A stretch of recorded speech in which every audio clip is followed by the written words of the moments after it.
Buen día. ¿Cómo están, chicos?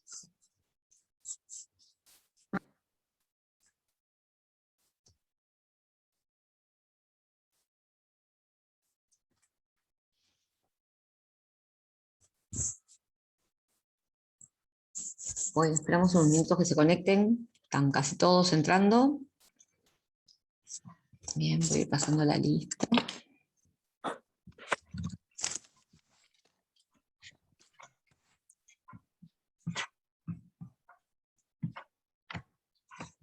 ¿Cómo han pasado? Buen día. Buen día. ¿Me oyen bien? Sí, profe. Sí, profe. Bárbaro. ¿Pudieron al final hacer la tarea? Qué lío que armé. Fui a arreglar una cosa y desarreglé otra. Sí, yo la hice anoche. Perfecto, bárbaro. Entonces, Yo también. algunas ya las corregí, otras todavía no las toqué.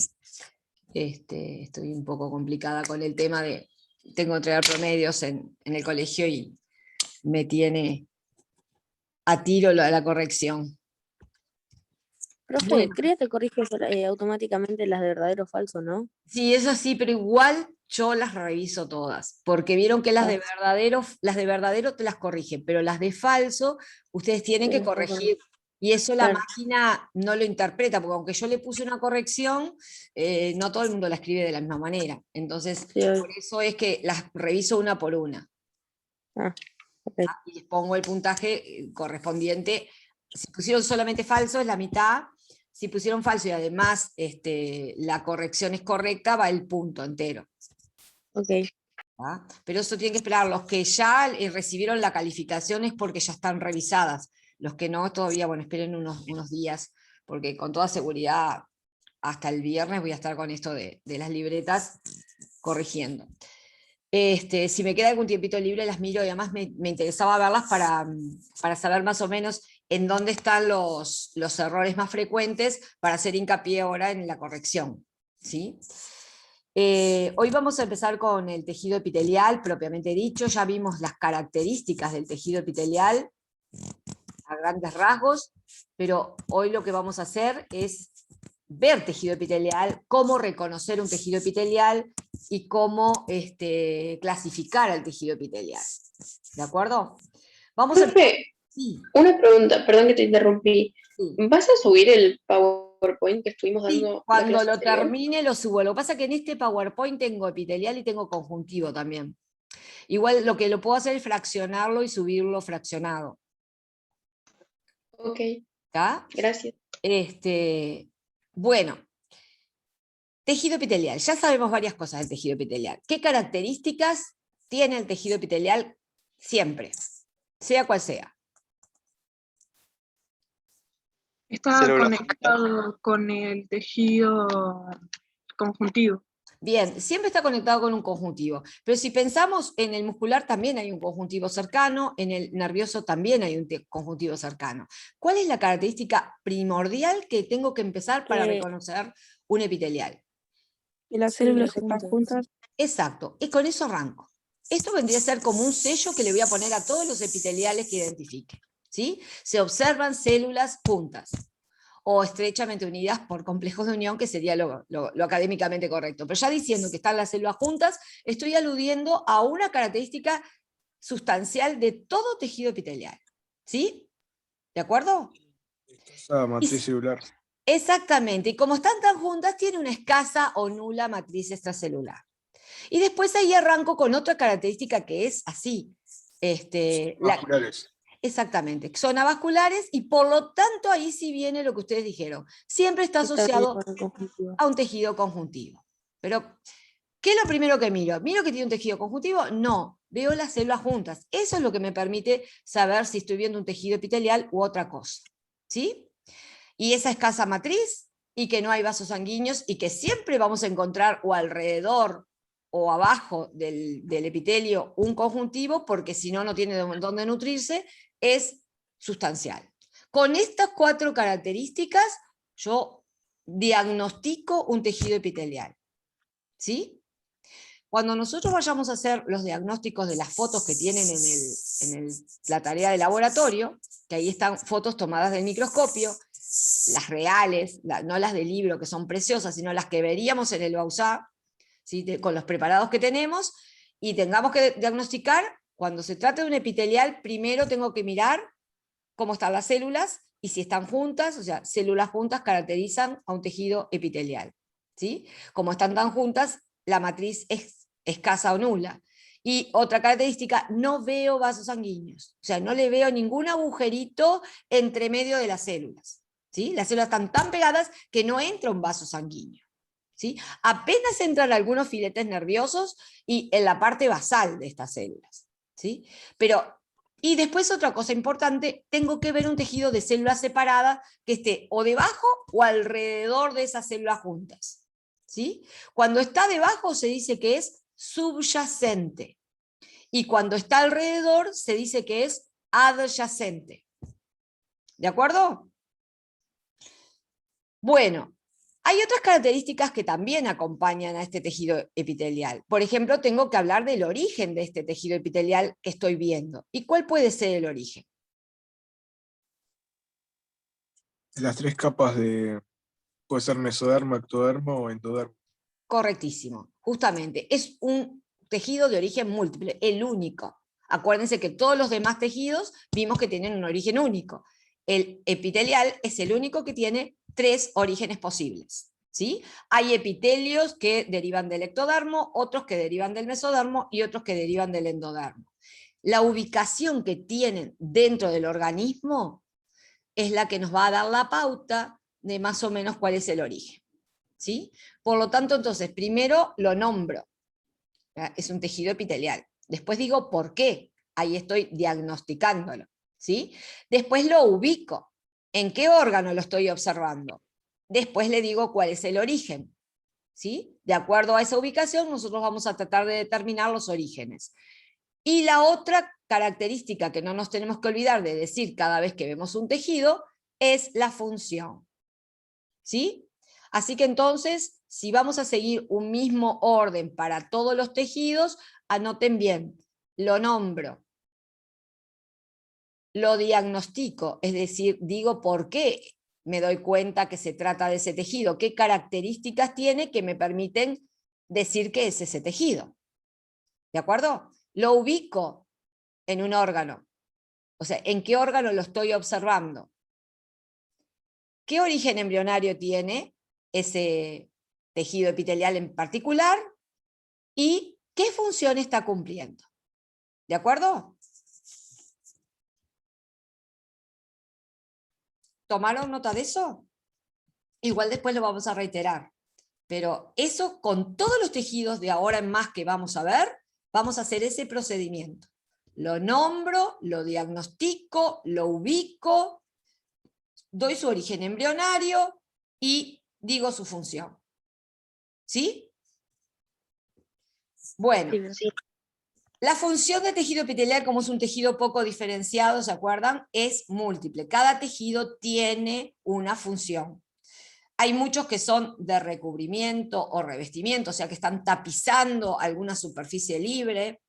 Hay otros que están tapizando la superficie libre, pero a su vez también tienen la función de transporte, porque tienen de repente especializaciones que le permiten barrer sustancias que están en la superficie. Hay otros que están en un borde libre, pero que también tienen la capacidad de generar impulsos eléctricos, como los que están en los receptores, ¿sí? Epitelios que tienen sensibilidad nerviosa, ¿sí? Otros que, por ejemplo, están dispuestos en una sola capa, tienen alguna especialización en su membrana y les permite absorber, ¿sí? Es decir, hay múltiples funciones. Y hay otros que son glandulares, que en vez de estar recubriendo o revistiendo, están segregando sustancias, ¿sí?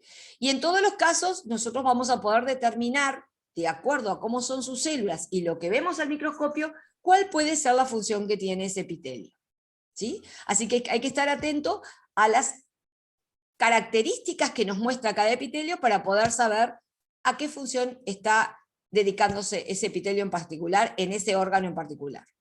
¿De acuerdo? Ahora parece mucho, pero cuando lo empiecen a ver van a ver que no es tanto, ¿sí? Entonces, primero que nada, antes de empezar a ver cómo se clasifica el tejido epitelial, deberíamos empezar a ver cuáles son esas especializaciones que puede mostrar una célula epitelial que nos permiten intuir cuál es la función que tiene. ¿Sí? Y para eso tenemos que saber cuál es la principal característica de la célula epitelial. ¿Vieron? Puse una célula, que creo que la tienen en las tareas, y al lado estaría otra célula bien pegada. Vieron que no totalmente pegada, hay escasa sustancia intercelular entre ellas, pero toda célula epitelial tiene una característica que se reitera. ¿Cuál es esa característica? Que tiene una cara basal y una cara al lugar libre. Muy bien, y a esa característica que me muestra una cara que mira hacia el borde libre, una cara basal que mira hacia el conjuntivo, y otras caras que miran hacia dónde. ¿Qué tienen al lado, en los laterales? ¿Otras células? Otras Otras células, células. las células vecinas, sus células vecinas, ¿sí? Entonces, esa célula cambia de posición. No. No. No. Está tan pegada a sus células y con complejos de unión, como vamos a ver ahora, que no le permite cambiar de posición. Entonces, siempre esta cara va a estar mirando hacia la superficie libre, y siempre esta cara va a estar mirando hacia el conjuntivo. Y estas dos caras, o sea, estas caras laterales, que no son dos, acá sería como lo veo en el plano, pero la célula es tridimensional. Yo ahora tengo una imagen que las van a ver tridimensionales, y van a ver que una célula epitelial tiene 4 caras laterales. O sea, 4 caras que se unen a las células contiguas. ¿Sí? Ujú. Si tiene una sola capa, también, ¿verdad? Las células están dispuestas como un tapiz. Entonces tengo un tapiz tridimensional. Entonces, por tener siempre una misma posición, una cara que mira al borde libre, una cara que mira al conjuntivo y caras laterales que miran hacia las células contiguas, decimos que, ¿cuál es la característica de toda célula epitelial? ¿Cómo se llama a esa presencia de caras siempre estables, siempre en la misma posición? ¿No es que es polarizada? Exactamente. La polaridad morfofuncional es una de las características de las células epiteliales. Y no es menor esta propiedad, ¿verdad?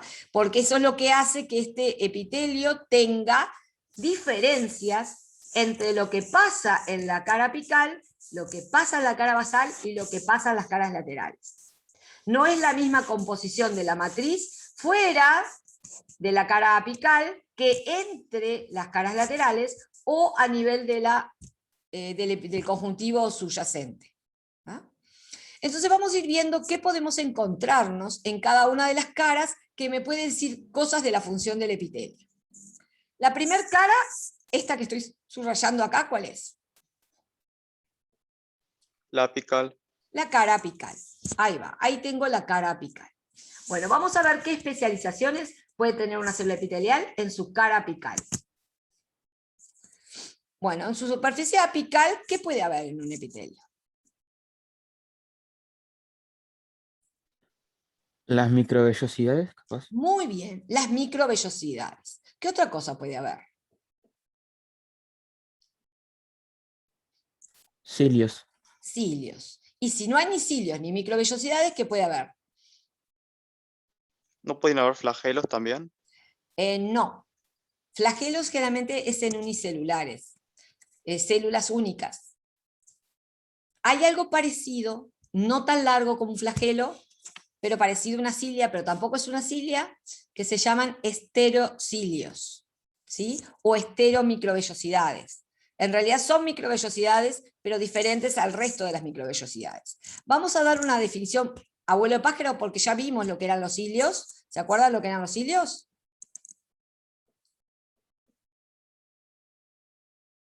¿Son estructuras de qué? Que vimos cuando vimos células. ¿Estructuras con qué función? De movimiento. Exacto. son estructuras que producen movimientos en las células. Ahora, como estas células están quietas, están juntas, no se salen del lugar, ¿qué será lo que mueven esos cilios?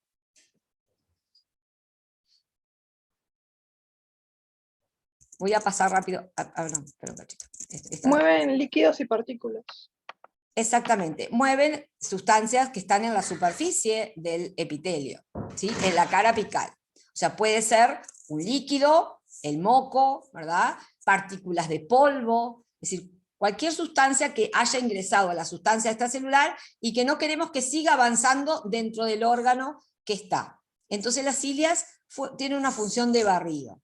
Voy a irme directamente a la cilia, ¿sí? Si se acuerdan las cilias, ¿verdad? Acá las vemos al microscopio óptico, solamente las vamos a observar ¿en qué cara?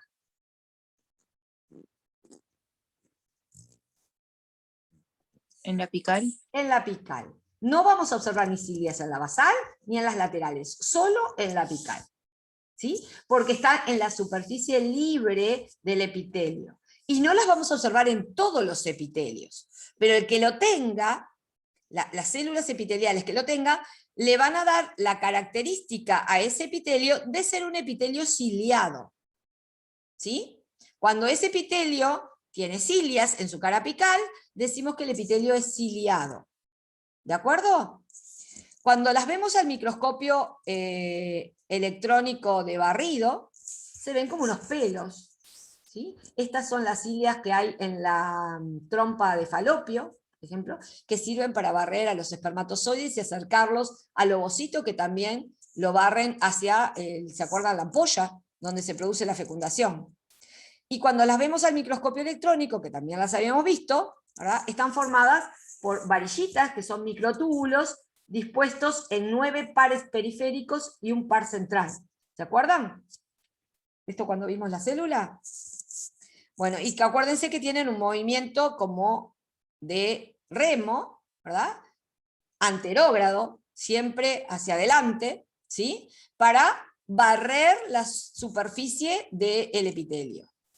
¿De acuerdo? Si estuviéramos en un ser unicelular, sí podrían provocar, sería el medio de locomoción del ser unicelular, pero en nuestro caso, las células que tienen cilias son las del epitelio y no se mueven, están quietas en un lugar. Acá, por ejemplo, ven el dibujito de lo representado acá arriba, ¿sí? Esto es un epitelio muy característico que tiene cilias, que es el epitelio respiratorio. Y acá voy a aprovechar a ver algo de lo que vimos en la clase pasada. ¿Con qué tinción está visto este preparado?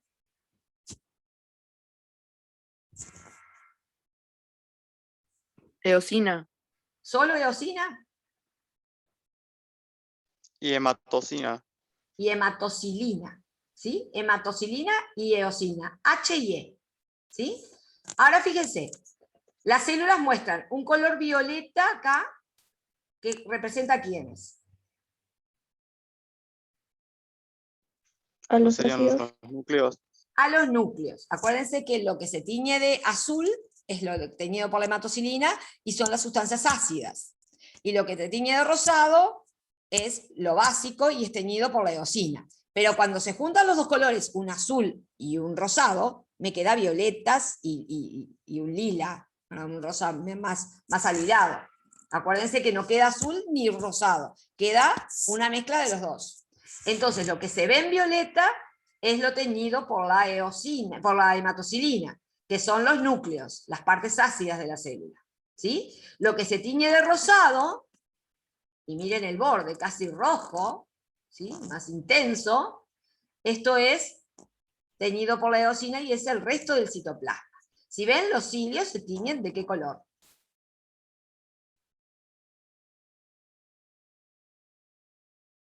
¿De qué color ven los cilios? ¿Se dan cuenta cuáles son los cilios estos en el borde? ¿Me escuchan? Den señales de vida, por favor. Se ve de color rosado.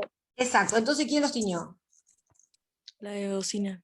La eosina. Ahora, ¿se acuerdan que les había dicho que la técnica de HIE tiene algunos defectos? ¿Quién se acuerda qué 2 defectos marcamos?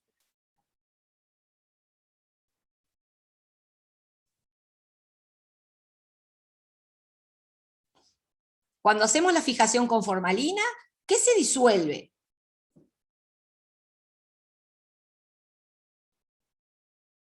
Los lípidos. Eso es en el proceso de aclarado. En el proceso de fijación se disuelven primero ¿quiénes?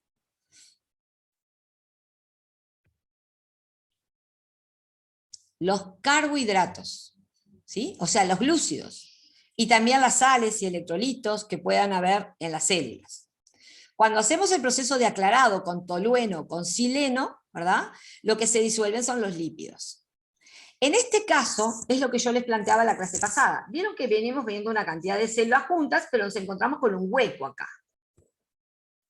Entonces ustedes podrían decir, acá las células están separadas. ¿Este hueco es una separación?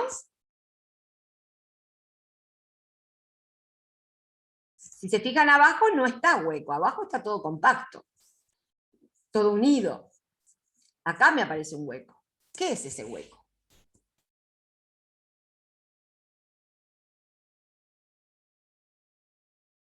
Es una célula que ya se las presenté alguna vez en alguna tarea para ver los organelos que tenían, más desarrollados.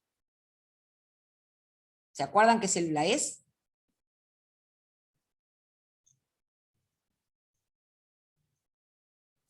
Es una célula caliciforme. Si ustedes miran en la lámina de abajo, la van a reconocer porque es aquella célula que tiene una cantidad de gránulos de mucus, vesículas de mucus, que salen de un aparato de Golgi muy desarrollado, que tienen forma de copa, por eso lo de caliciforme, ¿sí? Donde el tallo de la copa sería el lugar donde está el núcleo, todo esto apelmazado que vemos acá abajo, ¿sí? Y la copa en sí, el recipiente, sería toda esta parte que está en blanco. ¿Qué tienen las vesículas de mucus que desapareció acá? Y por eso me quedó como un hueco blanco. ¿Qué tipo de molécula es el mucus?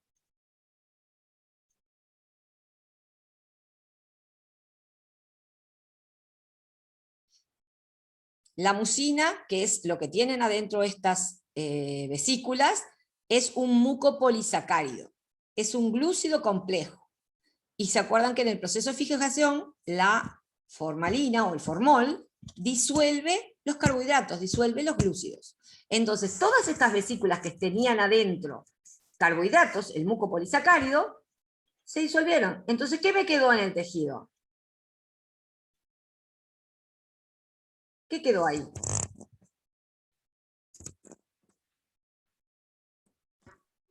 Un hueco.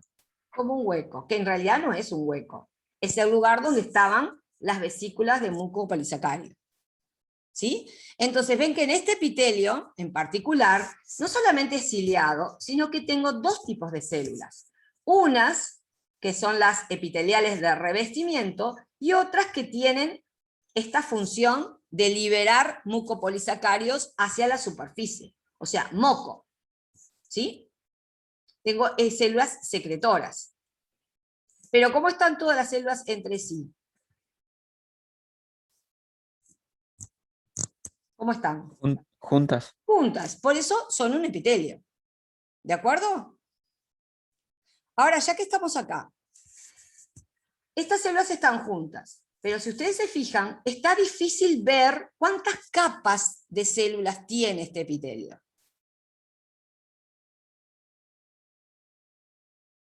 Porque yo veo núcleos a esta altura, pero también veo núcleos a esta altura. Y si miro en el dibujo representativo de ese epitelio, veo que esta es una célula, acá está su núcleo, esta chiquitita que está acá tiene acá su núcleo, entonces podría ser uno de estos que está por acá abajo, ¿sí? Esta otra tiene su núcleo un poquito más arriba, acá viene otra caliciforme, acá hay otra más baja, y acá hay otra que tiene el núcleo a otra altura. Entonces me da la idea de como que hubiera varias capas, ¿verdad? Porque como hay núcleos a distinta altura, yo veo hileras de núcleos en varios lugares. Pero sin embargo, ¿cuántas capas de células hay acá? En realidad es una, porque todas parten de la lámina basal, de la parte basal, es un Exactamente. pseudoestratificado. Exactamente. Esto es un epitelio pseudoestratificado y que hay muy pocos dentro del organismo. Generalmente uno los reconoce por el órgano donde están y ya sabe cómo es el asunto, entonces ve que esa diferencia de altura de los núcleos no significa que sean varias capas, sino, como muy bien dijo el compañero, es un falso estratificado, es un pseudoestratificado. Es un simple que da la apariencia de estratificado por tener núcleos a distintas alturas. Pero en realidad lo que le sucede, como bien dijo el compañero, que no, son todas las células parten de la lámina basal, pero no todas llegan a la superficie. Solo algunas llegan a la superficie, que son las ciliadas y las caliciformes. Las basales, estas del epitelio, se quedan ahí abajo y son las que reponen a estas células que se van deteriorando en el epitelio. No se olviden que al estar en un borde libre, las células del epitelio se recambian en pocas horas, en algunos epitelios de mucho desgaste, todos los días o cada 48 horas, y en algunos un poquito más lento. Pero se están recambiando siempre las células epiteliales. Son células muy activas en su función y en su ubicación, que hacen que se tengan que recambiar permanentemente. Entonces, este epitelio tiene células de reserva para hacer ese recambio sistemáticamente. ¿Bien? Bueno, otra característica que ustedes dijeron que pueden tener las caras apicales es la presencia de microvellosidades. Las microvellosidades, a diferencia de las cilias, no son apéndices locomotores. Si ustedes se fijan, son estructuras del citoesqueleto que hacen que la membrana celular se estire, ¿sí? Son como protrusiones que salen del citoplasma y hacen que la membrana celular, que sería esto celeste que está acá, ¿verdad?, se estire. Entonces me van a aparecer en el microscopio óptico, no se van a ver, porque son nanométricas. El tamaño de esto es muy chiquitito, ¿sí? Pero vamos a ver que en el lugar donde están estas microvellosidades, en el microscopio óptico, vamos a ver como una línea, no sé si se dan cuenta en el borde de este epitelio, esta línea que hay acá, más oscurita, teñida con ¿qué colorante? Eosina. Con la eosina, porque está rojo, ¿verdad?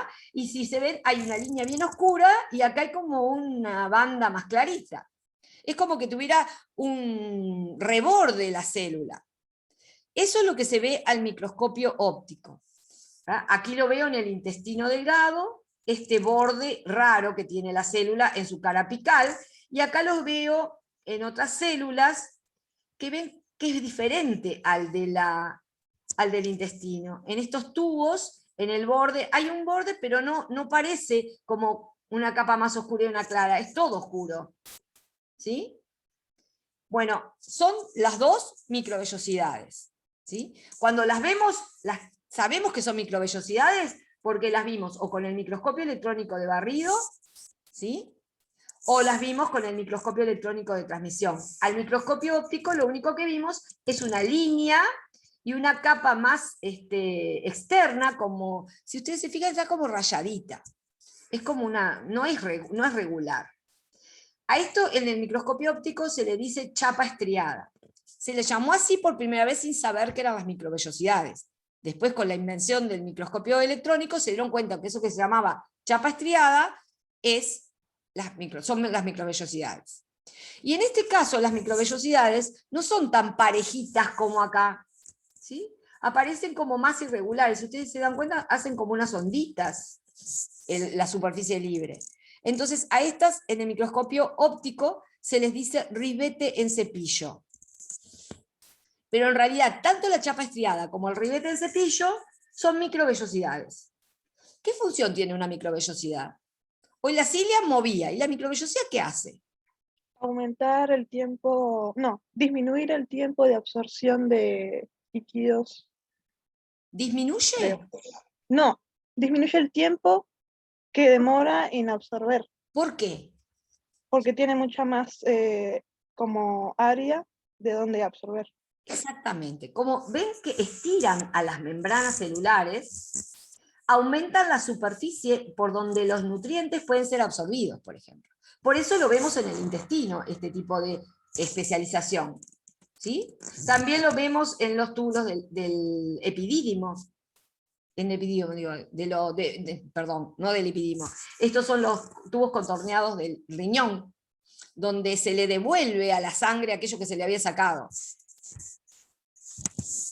Bueno, y la otra especialización son los estereocilios o estereomicrovellosidades, que son muy parecidas a las microvellosidades. La única diferencia es que están separadas, son más largas, y vemos en la superficie libre que podemos llegarlas a confundir con cilias, ¿sí? Pero ellas están ramificadas. Muchas de ellas están ramificadas, son poco uniformes, hay cortas, hay largas, ¿verdad? Entonces como que aparecen como un desflecado al final más separado que lo que son los cilios, más largo de lo que son los cilios, y que se encuentran en muy pocos órganos. Aquí eso estamos observando en el epidídimo, como yo les decía hoy, que me había equivocado, en el epidídimo están estereocilios, o también los podemos observar, como acá en esta lámina al microscopio electrónico de barrido, en el oído interno, en el órgano de la audición, que se llama órgano de Corti, un órgano que se encuentra dentro del caracol, y presenta estas prolongaciones del citoplasma, pero a diferencia de las microvellosidades y de los cilios, estas prolongaciones son inmóviles. No se mueven por sí mismas. Las mueve, por ejemplo, un líquido. Y en el oído nosotros tenemos un líquido que se mueve en son de las vibraciones que producen las ondas sonoras, y bueno, cuando ese líquido se mueve, ese movimiento del líquido es captado por estos estereocilios, y ahí se generan impulsos nerviosos que se dirigen hacia el área auditiva y nos permiten saber que el sonido que estamos oyendo es un sonido agudo, un sonido grave, un sonido intenso, un sonido suave, ¿verdad? Por la frecuencia de la onda que provocó un movimiento en un líquido, que es diferente según la frecuencia de la onda sonora, y que es captado por estos estereocilios. ¿Sí? Bien. ¿Alguna duda con respecto a la cara apical? Así que resumiendo, la cara apical puede tener Microvellosidades, muy bien. ¿Y cilios, para qué las tiene las microvellosidades? ¿Qué me indica de la célula esa microvellosidad? que absorben nutrientes. Exacto. Cuando hay microvellosidades hay una función de absorción, de nutrientes, de desechos, de lo que sea. Pero hay absorción. La microvellosidad me indica, como dijo la compañera, una disminución del tiempo de absorción porque aumenta la superficie de exposición a lo que se absorbe. ¿Sí? Aumenta la cantidad de membrana que hay para absorber. En el mismo espacio de la célula hay más membrana porque la membrana se estiró gracias a que el citoesqueleto envió como unas proyecciones hacia afuera y estiró la membrana hacia esos lugares. Bien, y si no hay microvellosidades, ¿qué puede haber?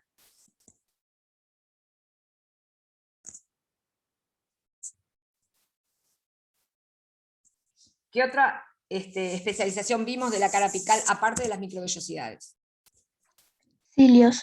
Cilios. ¿Y qué me indican los cilios? La presencia de cilios, ¿qué indica en ese tejido? Que barren las sustancias que se encuentran en el medio extracelular. Exactamente, son para el transporte. Ese epitelio indudablemente transporta algo. Transporta moco, transporta partículas, algo barre. ¿Sí? Barre al óvulo y al espermatozoide, ¿verdad? Algo transporta a lo largo de ese órgano que tiene las cilias. ¿Sí? Y en el caso de los estereocilios, que son más sofisticados, estaríamos viendo funciones más bien sensoriales. ¿Sí? ¿Se acuerdan que yo les decía que el epitelio podía tener funciones sensoriales? Acá tenemos un ejemplo de epitelios sensoriales. Bueno, vamos a la siguiente cara. La siguiente cara que vamos a observar va a ser las caras laterales. ¿Sí? Las caras que se encuentran entre las células epiteliales. ¿Qué encuentro a nivel de las caras laterales de un epitelio?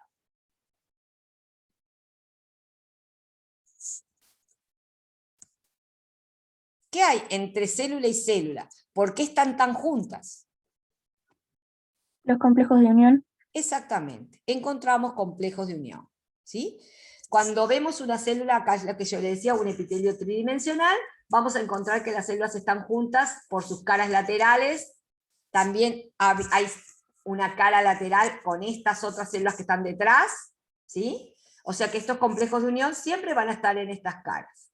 ¿Y de qué tipo de complejos de unión nos podemos topar cuando estudiamos las células en sus caras laterales? ¿Qué funciones pueden tener los complejos de unión que tienen las caras laterales de los epitelios?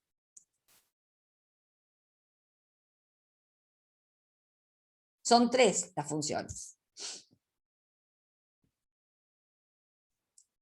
Bueno, una primera función es la oclusión. Cercano a la cara apical, las células epiteliales están como cosidas, como con una especie de surcido, ¿verdad?, que evita que los fluidos que hay en el medio extracelular de la cara apical pasen por las caras laterales y lleguen a la cara basal. ¿Sí? Por acá no pasa nada, está ocluido el pasaje. Nada se filtra por entre medio de las células epiteliales desde esta capa hacia las más profundas. Piensen la importancia que tiene eso, por ejemplo, en el epitelio del estómago. ¿Sí? En el epitelio del estómago, imagínense si el ácido clorhídrico que se libera para la digestión entrara al tejido conjuntivo subyacente. Sería catastrófico. Entonces, justamente, todos esos líquidos que hay en el estómago, que están en contacto con el epitelio, no pasan a través de la cara lateral por la presencia de uniones oclusivas. ¿Sí? El epitelio también, piensen en el mismo estómago, el estómago es un órgano que se distiende. Entonces, si estas células no presentaran uniones entre ellas, ¿qué pasaría cuando se distiende el órgano? Se separarían. Exactamente, y eso sería nefasto para un epitelio. Por lo tanto, hay otros complejos de uniones que se encargan de adherir y de resistir el estiramiento o la atracción que tienen las células cuando un órgano se distiende. Piensen en la vejiga, piensen en el estómago, el intestino, cualquier órgano que tenga un contenido que se distienda, ¿verdad? El epitelio correría riesgo de desarmarse. Sin embargo, no lo hace porque tiene complejos de adhesión, ¿sí?, que serían las uniones adherentes. Y debajo de las uniones oclusivas tenemos la primer unión adherente, que es esto que aparece acá, todo como si fuera una serie de pinchitos todos alrededor. Vieron que todo es como un cinturón que tiene la célula, que presenta proyecciones hacia un lado y hacia otro de la célula, que le permiten unirse a la membrana de la célula contigua. Ese tipo de unión, que está en toda la superficie de una zona de la membrana, recibe el nombre de cinturón adhesivo o zona adherente. ¿Sí? Con esto resisten a la atracción las células. Y en la parte más profunda, para evitar que se abran las células hacia el tejido conjuntivo y las cosas que están dentro del tejido conjuntivo puedan llegar hacia arriba, ¿verdad?, hay otras uniones también adherentes que reciben el nombre de desmosomas, pero son más puntuales, no es un cinturón completo, son como más puntuales y están como reforzando ese complejo de unión adherente para que las células no se desgarren desde la parte basal. Los desmosomas, como ven, están en puntos, no están todo alrededor, sino que en puntos, como reforzando la adherencia. Y por último, si ustedes se fijan en este que está aquí, ¿sí?, acá ven que hay como ¿qué entre célula y célula? ¿Qué hay entre célula y célula? Unas rayitas rojas que pasan de un lado hacia el otro. ¿Qué permitirán esas uniones? ¿No permiten el paso de sustancias de una célula a otra? Exacto, son uniones comunicantes, se llaman nexos o conexones, y lo que permiten es comunicar el citoplasma de esta célula con la que tienen al lado, y con la que tienen del otro lado, y la que tienen atrás también, ¿verdad? Es decir, son conexiones, y si ustedes se fijan, esas conexiones están cercanas a la cara basal. Son opuestas a las ocluyentes que están cercanas a la cara apical. ¿sí? En el medio están las adherentes, en la superficie están las oclusivas, y en la profundidad de la célula epitelial están las conectivas. ¿Sí? 3 tipos de unión. Una